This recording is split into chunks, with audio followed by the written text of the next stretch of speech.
সমষ্টিৰ সাংসদ শ্ৰী দিলীপ শইকীয়া ডাঙৰীয়া, সন্মানীয় মন্ত্ৰী পীযুষ হাজৰিকা ডাঙৰীয়া, চিপাঝাৰ সমষ্টিৰ সন্মানীয় বিধায়ক ডক্টৰ পৰমানন্দ ৰাজবংশী ডাঙৰীয়া, আমাৰ মাজত উপস্থিত ওদালগুৰি জিলা ভাৰতীয় জনতা পাৰ্টিৰ সভাপতি সুনীল বসুমতাৰী ডাঙৰীয়া, বিটিআৰৰ ইএম দিগন্ত বৰুৱা ডাঙৰীয়া, আমাৰ দলৰ সম্পাদক লক্ষ্য কোঁৱৰ ডাঙৰীয়া, অভিজিত নাথ ডাঙৰীয়া, মঞ্চত উপবিষ্ট বিশিষ্ট ব্যক্তিসকল, মুদৈবাৰী আৰু হৰিচিঙা সমষ্টিৰ পৰা অহা দলৰ কাৰ্যকৰ্তাসকল আৰু সন্মানীয় ৰাইজ, আমি সভালৈ আহোঁতে মোক কোনোবাই ক'লে যে মুদৈবাৰীত বৰষুণ হৈছে। মোৰ মনটো ভালে লাগিলে, কাৰণ আজি আমি এটা নতুন কাম আৰম্ভ কৰিছোঁ, প্ৰচাৰ আৰম্ভ কৰিছোঁ, আৰু ভগৱানে আজিয়ে পুষ্পবৃষ্টি আমাক দিছে, আমাক সকলোকে আশীৰ্বাদ কৰিছে। অলপ অলপ খৰাং বতৰৰো সমস্যা আছিলে, বৰষুণ খুবেই আমাক প্ৰয়োজনীয় আছিলে। সেইবাবে আমি সঁচাকৈয়ে আজি আনন্দিত যে এই বৰষুণে আমাৰ কৃষক ৰাইজকো অলপ হ'লেও সকাহ দিব আৰু আমি সকলোৱে সেউজীয়া ধাননি পথাৰ চাবলৈ সক্ষম হ'ম। শ্ৰদ্ধাৰ ৰাইজ, যোৱাবাৰ মই যেতিয়া ওদালগুৰিলৈ আহিছিলোঁ তেতিয়া মই কৈছিলোঁ যে আমাৰ সকলো বুথতে আমি একোখনকৈ 21 জনীয়া কমিটি গঠন কৰিব লাগে, যাতে আমাৰ তৃণমূল পৰ্যায়ত আমি আমাৰ দলটোক শক্তিশালী কৰিব পাৰোঁ। আৰু আজি আমি হৰিচিঙা আৰু মুদৈবাৰী সমষ্টিৰ এই 21 জনীয়া কমিটিখনক আৰু ৰাইজক সাক্ষাৎ কৰিবলৈ আমি আহি ইয়াত উপস্থিত হৈছোঁ। মই আপোনালোকক অনুৰোধ জনাম যে যিমান ৰাইজ বুথ কমিটিৰ লগত জড়িত হৈছে সকলোৱে এবাৰ হাতখন দাঙি দিয়ক, মই যাতে চিনি পাব পাৰোঁ। সকলো বুথৰ লগত জড়িত হৈছে পাক্কা? তেতিয়াহ'লে মোৰ লগত আকৌ এবাৰ ক'ব, ভাৰত মাতা কি। শ্ৰদ্ধাৰ ৰাইজ, আপোনালোক সকলো অৱগত যে আৰু কেইটামান দিন পিছতেই আমাৰ বিটিআৰত নিৰ্বাচন অনুষ্ঠিত হ'ব। আমাৰ লক্ষ্য যাতে পূজাৰ আগতে আমি বিটিআৰৰ নিৰ্বাচন অনুষ্ঠিত কৰিব পাৰোঁ, দুৰ্গা পূজাৰ আগতেই বিটিআৰৰ নিৰ্বাচনৰ ফলাফলো ঘোষণা হ'ব লাগে, আৰু আমি দুৰ্গা পূজাৰ আগতেই নিৰ্বাচনৰ প্ৰক্ৰিয়া শেষ কৰিব বিচাৰোঁ। কাৰণ অক্টোবৰ মাহৰ পৰা চৰকাৰৰ বহুত আঁচনি আছে। অক্টোবৰ, নৱেম্বৰ, ডিচেম্বৰ, জানুৱাৰী, ফেব্ৰুৱাৰী 5 মাহ আমাক লাগিব। আমি যিমানবিলাক আঁচনি আৰম্ভ কৰিছিলোঁ যাতে ৰাইজৰ মাজলৈ এই আঁচনিবিলাক লৈ যাব পাৰোঁ। আৰু তাৰ পিছত মাৰ্চ মাহত আমি বিধানসভাৰ নিৰ্বাচনৰ বাবেও সাজু হ'ব লাগিব। অৰ্থাৎ আগষ্ট মাহৰ 3য় সপ্তাহত বিটিচিৰ নিৰ্বাচন ঘোষণা হ'ব। ছেপ্টেম্বৰ মাহৰ 3য় সপ্তাহত বিটিচিৰ নিৰ্বাচন অনুষ্ঠিত হ'ব, আৰু পূজাৰ আগতে আমি নতুনকৈ এখন বিটিআৰ বা বিটিচি আমি গঠন কৰিম। শ্ৰদ্ধাৰ ৰাইজ, আজি যদি আমি তুলনামূলকভাৱে বিশ্লেষণ কৰোঁ তেতিয়াহ'লে আমি দেখা পাম যে গোটেই অসমতে বিজেপিৰ শাসন আছিলে, কিন্তু বিটিআৰত বিভিন্ন কাৰণত কেতিয়াবা বিপিএফ বা কেতিয়াবা ইউপিপিএল দলে চৰকাৰ গঠন কৰিছে আৰু বিজেপিয়ে যোৱাবাৰ প্ৰথমবাৰৰ বাবে আমি বিটিচিত সহযোগী দল হিচাপে চৰকাৰ গঠন কৰিব পাৰিছো। ৰাইজে এটা কথা মনত পেলাব লাগিব যে 2014 চনৰ আগত আমি কোনখন বিটিচিত বাস কৰিছিলো। 14 চনত প্ৰধানমন্ত্ৰী নৰেন্দ্ৰ মোদী ডাঙৰীয়াই শাসনলৈ আহে, লাহে লাহে লাহে লাহে বিটিচিলৈ শান্তি উভতি আহে, সমৃদ্ধি উভতি আহে। 2020 চনত বিটিআৰৰ চুক্তি স্বাক্ষৰিত হয়। 21 চনত মই অসমৰ মুখ্যমন্ত্ৰীৰ দায়িত্ব লওঁ। আজি মই আপোনালোকক এটা কথা মই ক'ব পাৰো, পৰিসংখ্যাৰ ওপৰত আৰু ৰাইজে নিজৰ চকুৰে দেখা এটা কথা যে যেতিয়াৰ পৰা অসমত মই মুখ্যমন্ত্ৰীৰ দায়িত্ব লৈছো, বিটিচিত তাৰ পিছত কেতিয়াও গুলী বৰ্ষণ হোৱা নাই, কেতিয়াও বোমা বিস্ফোৰণ হোৱা নাই আৰু কেতিয়াও আমাৰ ইয়াতে আইন শৃংখলাৰ পৰিস্থিতিৰ সৃষ্টি হোৱা নাই। আজি যোৱা 2021 চনৰ পিছৰ পৰা আমাৰ বিটিচিৰ ৰাইজে শান্তিত আছে, আন্দোলন বিবৰ্জিত এটা পৰিৱেশত আছে আৰু সকলো জাতি জনগোষ্ঠীয়ে শান্তিৰে আমাৰ বিটিচি অঞ্চলত বাস কৰিছে। আমাৰ লক্ষ্য আছিলে, আমি এটা পৰিকল্পনা কৰিছিলো, আমাৰ লক্ষ্য আছিলে যে প্ৰথম 5 বছৰ ৰাইজৰ মাজত যাতে শান্তি আহে, ইজনে সিজনৰ ওচৰ চাপি যায়, এটা পৰিৱেশৰ সৃষ্টি হয়। যোৱা 5টা বছৰত আমি সেই পৰিৱেশ নিৰ্মাণ কৰিলো। শান্তি আহিলে, সমন্বয় আহিলে। এতিয়া আমি পিছৰ 5 বছৰ আমি পৰিকল্পনা কৰিব লাগিব যাতে বিটিচিখনো আমাৰ অসমৰ আন অঞ্চলৰ দৰে দুপে উন্নতিৰ পথত আগুৱাই যায়।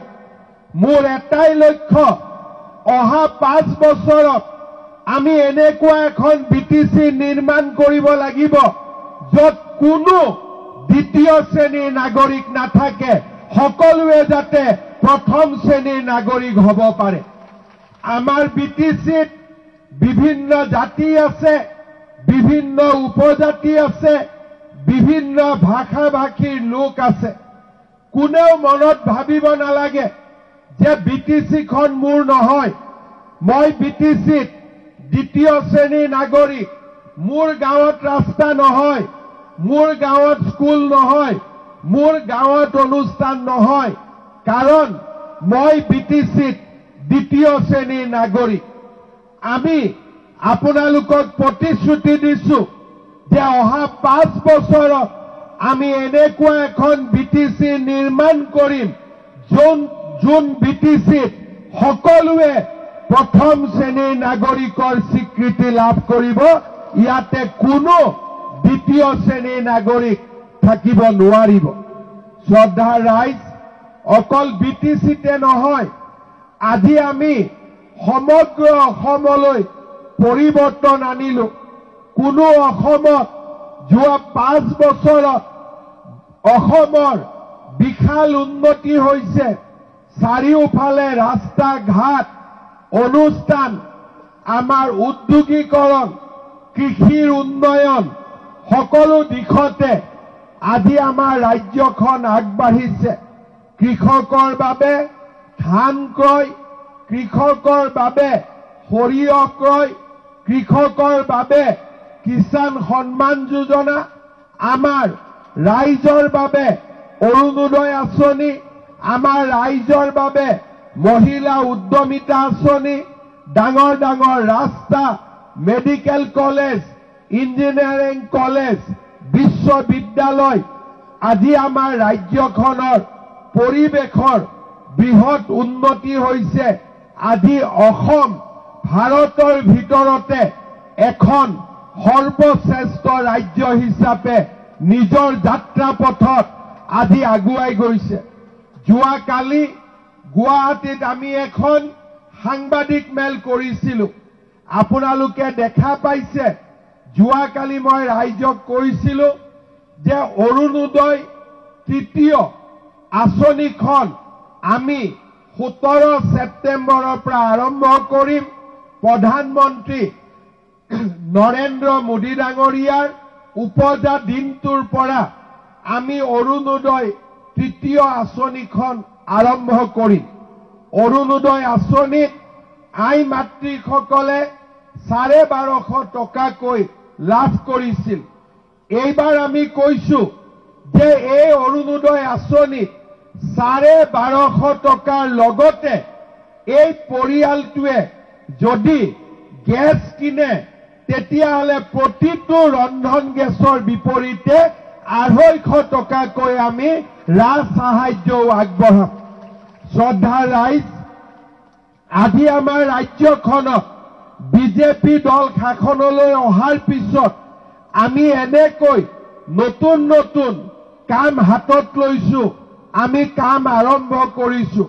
অহা 6 আগষ্ট তাৰিখে আমি নিযুত মইনা আঁচনি, যাৰ জৰিয়তে আমাৰ ছোৱালীয়ে কলেজত পঢ়িলে হায়াৰ ছেকেণ্ডাৰীত 1000 টকা, ডিগ্ৰীত 1250 টকা, পোষ্ট গ্ৰেজুৱেটত আমি 2500 টকা পৰ্যন্ত মাহিলী আমি বৃত্তি দিয়া কাম আৰম্ভ কৰিছোঁ। আজি আপোনালোকে দেখা পাইছে যে আমি অসমত মহিলা উদ্যমিতা আঁচনিৰ কাম আৰম্ভ কৰিছিলোঁ। অহা 21 আগষ্টৰ পৰা আমি প্ৰত্যেক মাহতে সমষ্টিয়ে গৈ মহিলা উদ্যমিতা আঁচনিত মহিলাসকলক 10,000 টকাকৈ দিয়া কামো আমি হাতত ল'ম। আজি যদি আপোনালোকে দেখা পায় যে আমাৰ ৰাজ্যত অৰুণোদয় আঁচনি আছে, মহিলা উদ্যমিতা আঁচনি, ৰন্ধন গেছৰ বাবে ৰাজ সাহায্য, আৰু আমি নতুনকৈ আৰম্ভ কৰিব খুজিছোঁ যে দুখীয়া মানুহে যেতিয়া ৰেচন কাৰ্ডত আমি আজিলৈকে বিনামূলীয়াকৈ চাউল পাই আছিলোঁ, আমি 2 দিনৰ ভিতৰতে ৰেচন কাৰ্ডত আপোনালোকক চাউলৰ লগতে কম দামত দালিও দিয়া আৰম্ভ কৰিম, আমি নিমখো দিয়া আৰম্ভ কৰিম, আমি চেনিও দিয়া আৰম্ভ কৰিম। আজি আমি দুখীয়া মানুহৰ কাৰণে আমি আঁচনি লৈছোঁ। আজি সমগ্ৰ দেশৰ ভিতৰতে আমাৰ চৰকাৰে লোৱা আঁচনিসমূহ সমাদৰ লাভ কৰিছে। ভাৰতৰ আন আন ৰাজ্যৰ পৰা মানুহে আহি আমাৰ আঁচনিবিলাক শিকি তেওঁলোকৰ ৰাজ্যত আমাৰ চৰকাৰৰ আঁচনিবিলাক আজি আৰম্ভ কৰিছে। শ্ৰদ্ধাৰ ৰাইজ, ইলেকশ্যনৰ সময়ত মই কৈছিলোঁ যে আমাৰ অসমত দুখীয়া ল'ৰা ছোৱালীয়ে চৰকাৰী চাকৰি পাব লাগে। মই ৰাইজক কৈছিলোঁ যে আমাৰ চৰকাৰ আহিলে আমি 1 লাখ চৰকাৰী চাকৰি দিম। আজি অকল 1 লাখ নহয়, 1.5 লাখ চাকৰি, আৰু 10 অক্টোবৰত আমি আৰু 50,000 ল'ৰা ছোৱালীক আমি চৰকাৰী চাকৰি দিম। আজি আমাৰ ৰাজ্য চৰকাৰৰ চাকৰিত আমি মেধাৰ ভিত্তিত দুখীয়া ল'ৰা ছোৱালীক আমি চৰকাৰী চাকৰি দিছোঁ। কিন্তু বিটিচিৰ পৰা মোক ৰাইজে এতিয়াও কয় যে ছাৰ, দিছপুৰৰ চাকৰিবিলাক আমি সুন্দৰভাৱে পাইছোঁ, কিন্তু বিটিচিৰ চৰকাৰী চাকৰিটো সকলো শ্ৰেণীৰ ৰাইজে চৰকাৰী চাকৰি পোৱাৰ, দুখীয়া ৰাইজে পোৱাৰ ব্যৱস্থা কৰিব লাগে। অহা 5 বছৰ আমি ৰাজ্য চৰকাৰত যেনেকৈ সুন্দৰভাৱে চৰকাৰী চাকৰি দিছো, বিটিচিটো আমি সুন্দৰভাৱে চৰকাৰী চাকৰি দিয়াৰ ব্যৱস্থা আমি হাতত ল'ম। শ্ৰদ্ধা ৰাইজ, অসমত যিমান পৰিৱৰ্তন হৈছে, সেই পৰিৱৰ্তনে বিটিচিকো স্পৰ্শ কৰিব লাগিব। আজি আমাৰ অসমত চাৰিওফালে আমাৰ থলুৱা, খিলঞ্জীয়া আৰু আমাৰ ভাৰতীয় লোকে সকলো ক্ষেত্ৰতে আগবাঢ়ি যাব পাৰিছে। যোৱা কেইদিনমান আগতে মোক এজন ব্যক্তিয়ে সুধিছিলে যে অসমত যিমান ভাল কাম হৈ আছে, অসমখন যিমান আগবাঢ়িছে, আমাৰ বিটিচিখন কিয় আগবঢ়া নাই? মই এটাই কৈছিলো যে অসমেও বিজেপিৰ বাবে বহু বছৰ অপেক্ষা কৰিছিলে আৰু বিটিচি ৰাইজেও এইবাৰ বিজেপিৰ বাবে অপেক্ষা কৰিছে। আৰু বিজেপিয়ে যেতিয়াই আমাৰ বিটিচিত অধিকৰ পৰা অধিক সংখ্যক আসন লাভ কৰিব পাৰিব, আমাৰ অসমৰ দৰে বিটিচিটো সুন্দৰভাৱে পৰিৱৰ্তন হ'ব পাৰিব। সেইবাবে মই ৰাইজক অনুৰোধ কৰিম যে এইবাৰ নিৰ্বাচনত আমি কাৰো বিপক্ষে নহয়। আমি নকওঁ যে UPPLক ভোট নিদিব, আমি নকওঁ যে BPFক ভোট নিদিব। আমি মাত্ৰ এটাই কথা কম, পদুমত ভোট দিব, বিজেপিক ভোট দিব, আৰু তেতিয়াহে BTRৰ উন্নতি হ'ব পাৰিব। আমি কাৰো বিপক্ষে নহয়, আমি মাত্ৰ আমাৰ সপক্ষে। আমি এটাই কথা জানো, যদি নৰেন্দ্ৰ মোদী ডাঙৰীয়াক আমি ভোট দিওঁ, বিজেপি দলক যদি আমি ভোট দিওঁ, আমাৰ বিটিচিলৈ পৰিৱৰ্তন আহিব আৰু বিটিচিলৈ সুন্দৰভাৱে BTRলৈ আমি পৰিৱৰ্তন কঢ়িয়াই আনিব পাৰিম। শ্ৰদ্ধা ৰাইজ, যোৱাবাৰৰ যেতিয়া আমি ইলেকশ্যনৰ ৰিজাল্ট আমি চাওঁ, আমি কোকৰাঝাৰত, চিৰাঙত, বাক্সাত, তামুলপুৰত, ওদালগুৰিত আমি প্ৰথমবাৰৰ বাবে ভাল কৰি ইলেকশ্যন খেলিছিলো। তাৰ আগতে আমি ইলেকশ্যন খেলা নাছিলো। আমি মাত্ৰ এটা বা দুটা সমষ্টিত বা চাৰিটা সমষ্টিত আমি চেষ্টা কৰিছিলো। কিন্তু এইবাৰ আমি সিদ্ধান্ত লৈছো যে কোকৰাঝাৰৰ পৰা ওদালগুৰিলৈ যিমান সমষ্টিত ৰাইজে বিজেপিক ইলেকশ্যন খেলিব কয়, আমি সিমান সমষ্টিত আমি নিৰ্বাচন খেলিম, যাতে আমি বিটিচিৰ জীৱনলৈ, BTRৰ জীৱনলৈ আমি পৰিৱৰ্তন আনিব পাৰোঁ।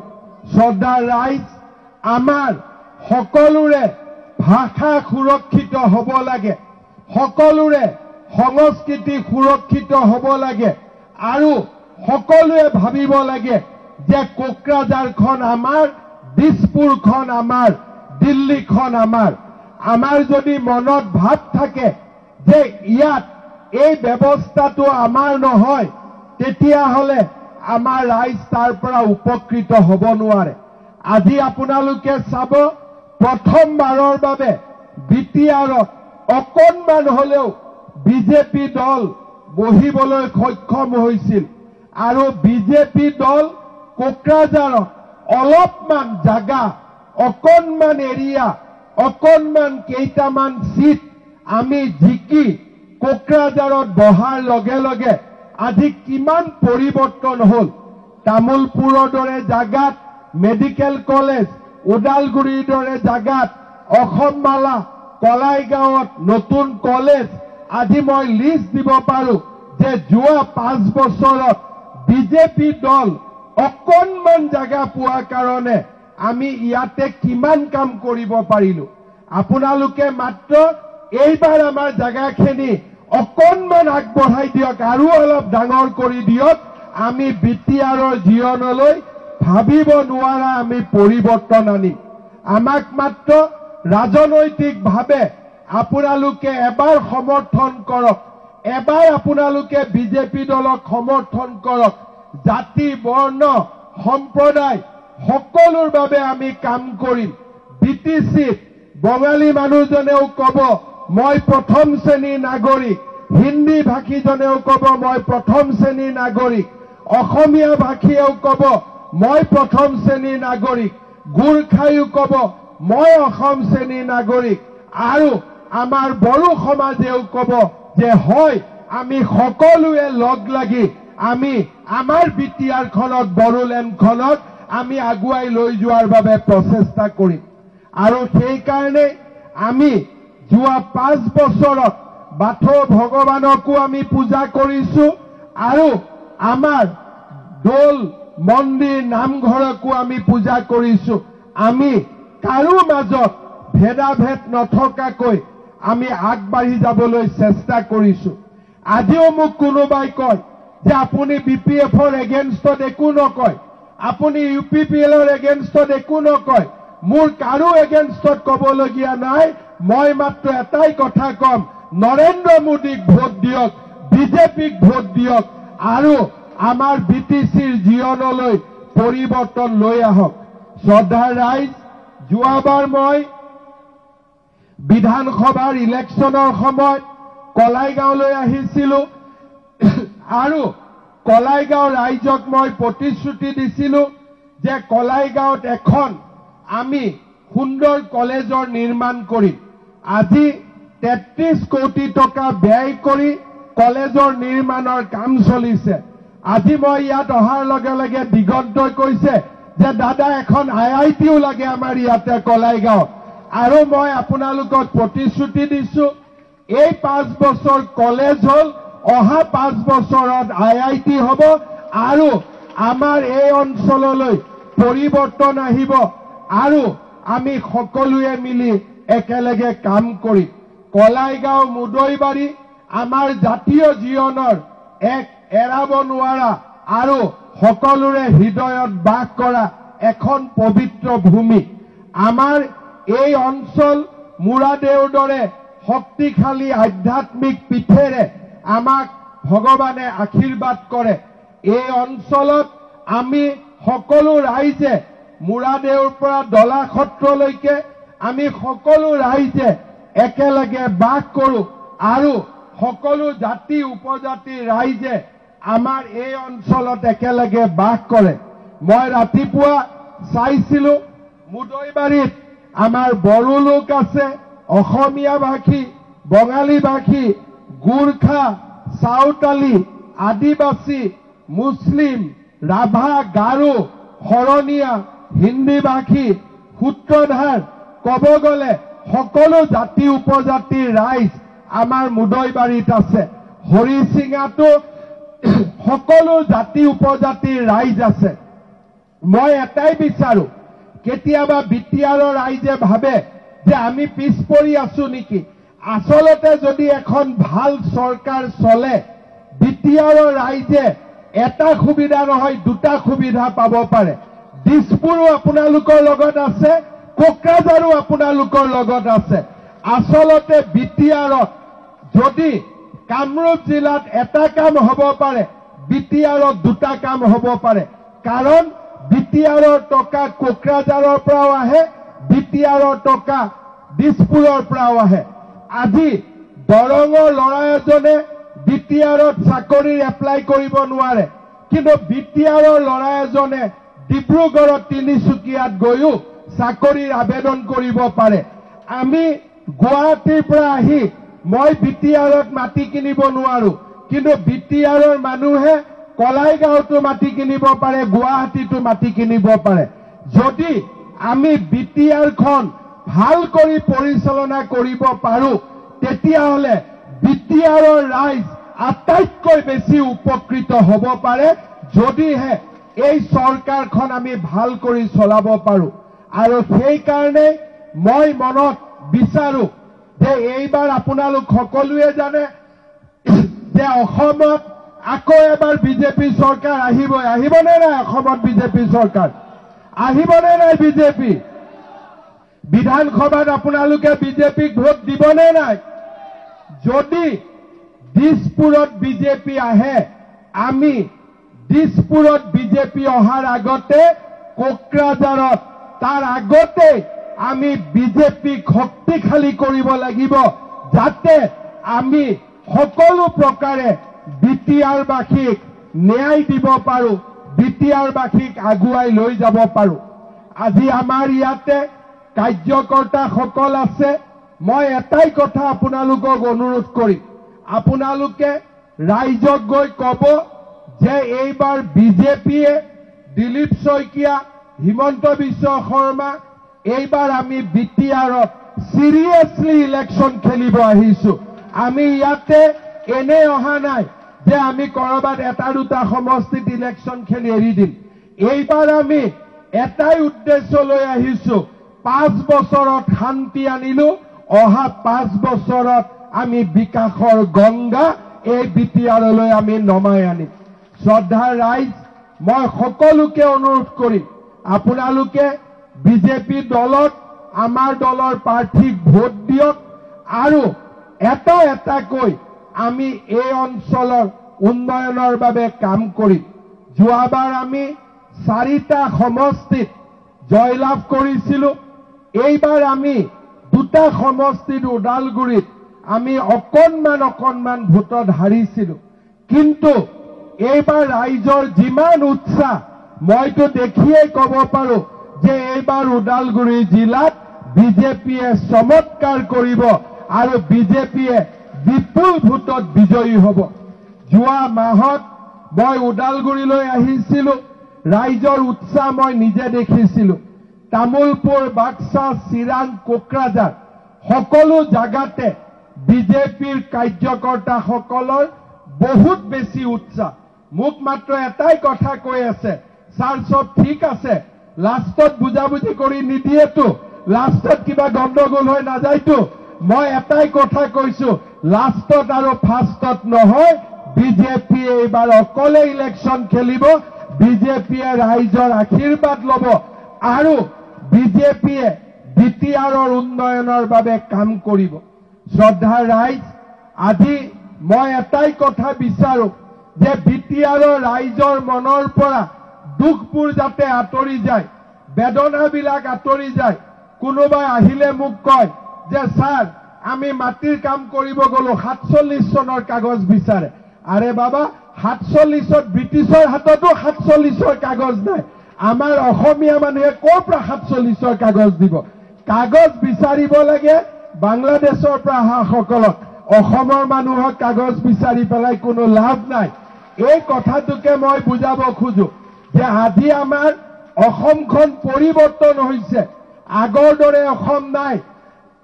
এতিয়া অসমীয়া বা আমাৰ বড়ো, ৰাভা আমাৰ মাজত কাজিয়া কৰি পেলাই আমি সময় পাৰ কৰাৰ সময় নহয়, কাৰণ আমাৰ শত্ৰু কোন তাক আজি আমি সকলোৱে চিনি পাওঁ। যাৰ কাগজ বিচাৰিব লাগে তাৰ আমি কাগজ বিচৰা নাই।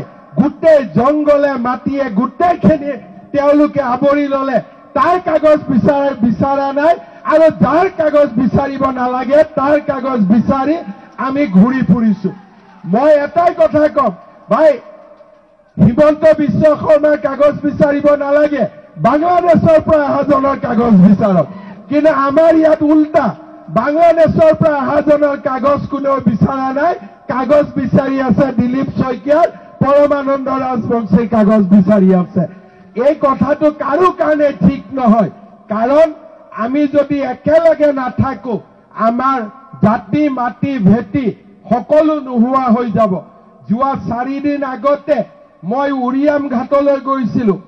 10,000 বিঘা মাটি মানুহে কয় যে মোৰ একো নাই কাৰণে মই ইয়াত আহিছো। তেতিয়া মই এজনক সুধিছিলো যে বাবা তোমাৰ একো নাই, ইয়াত তুমি আহিলা, কিন্তু অসমত মই জন্ম হৈ মোৰে বাবাৰ 20 বিঘা মাটি নাই, তোমাৰ 1000 বিঘা মাটি কেনেকে হ'ল? এই হৈছে অসমৰ পৰিৱেশ। অসমীয়াই শত্ৰু কোন, অসমীয়াই বন্ধু কোন, বড়ো, ৰাভা, কছাৰী, আমাৰ হিন্দীভাষী, বঙালীভাষী সকলোৱে আমি বুজিব লাগিব আমাৰ শত্ৰু কোন, আমাৰ বন্ধু কোন। অসমীয়া হিন্দু, অসমীয়া মুছলমান, অসমীয়া খ্ৰীষ্টিয়ান, আমি সকলোৱে বুজিব লাগিব আমাৰ শত্ৰু কোন আৰু কেনেকৈ আমি জাতিটোক জীয়াই ৰাখিব পাৰিম। আৰু সেইকাৰণে মই ভাবো যে বিটিআৰতো আমি নতুন চিন্তাৰ জন্ম দিব লাগে যে যাৰ কাগজ বিচাৰিব লাগে তাৰ কাগজ বিচাৰিব লাগে, যাৰ কাগজ বিচাৰিব নালাগে তাৰ কাগজ বিচাৰি সময় নষ্ট কৰাৰ প্ৰয়োজন নাই। সেই এনেকুৱা ধৰণৰ ঘটনাই আমাক পিছুৱাই লৈ যায়, আমাক আগুৱাই লৈ নাযায়। শ্ৰদ্ধা ৰাইজ, আমি সকলোকে সন্মান কৰোঁ। আজি আপোনালোকে দেখিছে যে আমাৰ প্ৰধানমন্ত্ৰী ডাঙৰীয়াৰ প্ৰচেষ্টাত আজি আমি নতুন দিল্লী পৰ্যন্ত বডোফা উপেন্দ্ৰনাথ ব্ৰহ্মৰ প্ৰতিমূৰ্তি নিৰ্মাণ কৰিছো। আজি বাথৌ ধৰ্মৰ প্ৰতিটো উপাসনাস্থলী যাতে সুন্দৰ হয় তাৰ বাবে আমি চেষ্টা কৰিছো। ব্ৰহ্ম সমাজৰ প্ৰতিটো অনুষ্ঠানতে মই গৈছো, কাৰণ মই বিশ্বাস কৰোঁ যে আমি একেলগে থাকিলেহে দূৰৰ পৰা অহা অতিথিসকলক আমি বিদায় দিব পাৰিম, আৰু নহলে আমাৰ বৰঘৰটো এটা এটাকৈ লৈ যাব, একোৱে নাথাকিব, না ভাষা থাকিব, না জাতি থাকিব, না সংস্কৃতি থাকিব। আৰু সেইকাৰণে মই আকৌ বাৰে বাৰে কৈছো যে বড়োলেণ্ডত কোনো দ্বিতীয় শ্ৰেণীৰ নাগৰিক নহব, সকলোৱে প্ৰথম শ্ৰেণীৰ নাগৰিক হ'ব লাগিব। আৰু সেই উদ্দেশ্যে ভাৰতীয় জনতা পাৰ্টীয়ে এই নিৰ্বাচনত প্ৰতিদ্বন্দ্বিতা কৰিছে। শ্ৰদ্ধা ৰাইজ, আমাৰ নিৰ্বাচন ইতিবাচক। আমি এটা পজিটিভ মাইণ্ডছেট লৈ ইলেকশ্যন খেলিছো। পজিটিভ মাইণ্ডছেট কি? যে সকলো জাতি উপজাতি একত্ৰিত হওক, ৰাস্তা হওক, স্কুল হওক, কলেজ হওক, মাটি বাৰীৰ অধিকাৰ সকলোৱে লাভ কৰক, আৰু সকলোৱে যাতে নিজকে এজন গৌৰৱী বিটিআৰবাসী বুলি গৌৰৱ কৰিব পাৰে, তেনেকুৱা এটা পৰিৱেশৰ সৃষ্টি হওক। আৰু সেইকাৰণে শ্ৰদ্ধাৰ ৰাইজ, অহা 5 বছৰত আমি বিটিআৰত মিছন লৈ কাম কৰিম, আমি সততাৰে কাম কৰিম, যাতে বিটিআৰৰ পৰিৱেশ আমি পৰিৱৰ্তন কৰিব পাৰোঁ, গংগা আমি বিটিআৰলৈ নমাই আনিব পাৰোঁ, আৰু চতুৰ্দিশে বিটিআৰ উন্নয়নৰ দিশত আগুৱাই যাব পাৰে।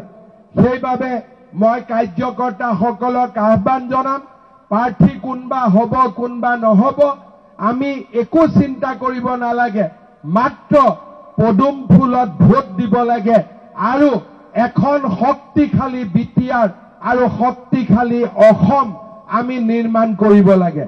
হ'বনে নাই? পাৰিবনে নাই বিজেপিক জিকাব? পিছফালে পাৰিবনে নাই বিজেপিক জিকাব? পাৰিবনে নাই? একদম ভাল কৰি কওক, দিল্লীত শুনিব লাগিব। পাৰিবনে নাই? পাৰিবনে নাই? মুদৈবাৰী জিকিবনে নাই? পিছফালৰ পৰা শুনিব খুজি আছো, মুদৈবাৰী জিকিবনে নাই? আৰু অলপ ডাঙৰ কৰি কওক, মুদৈবাৰী জিকিবনে নাই? হৰিচিঙা জিকিবনে নাই? পাক্কা জিকিব লাগিব। আজিৰ পৰা কামত নামি পৰক।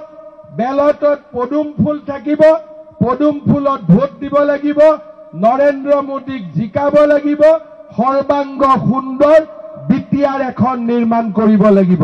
হ'ব? কাৰোবাৰ মনত ডাউট আছে নেকি? কিবা ডাউট আছে নেকি? একদম ডাউট নাই।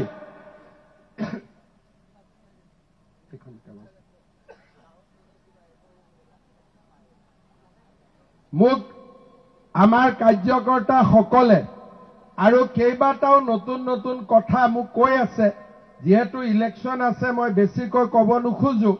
ইয়াতে মোক কৈছে যে কলাইগাঁৱত এখন IIT হ'ব লাগে, আমাৰ জ্যেষ্ঠ মাধ্যমিক বিদ্যালয়ত বিজ্ঞান শাখা হ'ব লাগে, টাউনৰ নলাসমূহ ধুনীয়াকৈ বনাব লাগে, এখন ষ্টেডিয়াম লাগে, টংলাৰ 3 আৰু 4 নম্বৰ ৱাৰ্ডৰ ৰাস্তা ঘাট হ'ব লাগে, মুৰাদেউ দলাশীত সত্ৰৰ আৰু উন্নতি হ'ব লাগে। হৰিচিঙাৰ পৰাও ৰাইজে মোক স্মাৰক পত্ৰ দিছে, আৰু আমাৰ ইয়াৰ 5জন শ্বহীদ হোৱা বড়ো ৰাইজেও দিছে যে বৰাচাৰা বাথৌ মন্দিৰৰ পৰা ৰামহৰি চকলৈ যোৱা পথ পকীকৰণ হ'ব লাগে, সুন্দৰ স্থায়ী প্ৰেক্ষাগৃহ হ'ব লাগে। কিন্তু যিমানখিনি কাম দিছে, চৰকাৰ হ'লেতো 6 মাহতে হৈ যাব। এইখিনিতো নাথাকিব, এটা দিনতে বহিলে সব হৈ যাব। গতিকে আৰু অলপ ভাল কামৰ চিন্তা কৰক যে মুদৈবাৰী আৰু হৰিচিঙাৰ কাৰণে আৰু আমি কিমান ডাঙৰ আৰু কিমান ভাল কাম কৰিব পাৰো, যাতে এই অঞ্চলটোৰ ৰাইজে নিজকে এটা সৰ্বাংগ সুন্দৰ অঞ্চলত বাস কৰাৰ গৌৰৱ অৰ্জন কৰিব পাৰে। ইলেকশ্যনৰ সময়ত কেণ্ডিডেট হৈ যোৱাৰ পিছত মই আকৌ এবাৰ আপোনালোকৰ মাজত আহিম। আজি আহিলো, আকৌ ইলেকশ্যনৰ আগত আহিম, এছেম্বলি ইলেকশ্যনৰ আগত আকৌ আহিম। দেখি দেখি আমনি হৈ যাব লাগিব, ঠিক আছে? গতিকে আমি সকলোৱে আজিৰ পৰা একেবাৰে যুদ্ধত নামি পৰিম। কোনো আমাৰ শত্ৰু নাই, সকলো আমাৰ বন্ধু, মাত্ৰ পদুম ফুলত ভোট দিব লাগে। বুজি পালে সকলোৱে? বুজি পালে? তেতিয়াহ'লে মোৰ লগত একেলগে ক'ব, ভাৰত মাতা কি, ভাৰত মাতা কি, বন্দে বন্দে। Dilip Saikia, Dilip Saikia, Amit Shah, Amit Shah, JP Nadda, JP Nadda, Narendra Modi, Narendra Modi. ভারত মাতা কি, ভারত মাতা কি। বহুত বহুত ধন্যবাদ। জয় হিন্দ, বন্দে মাতরম।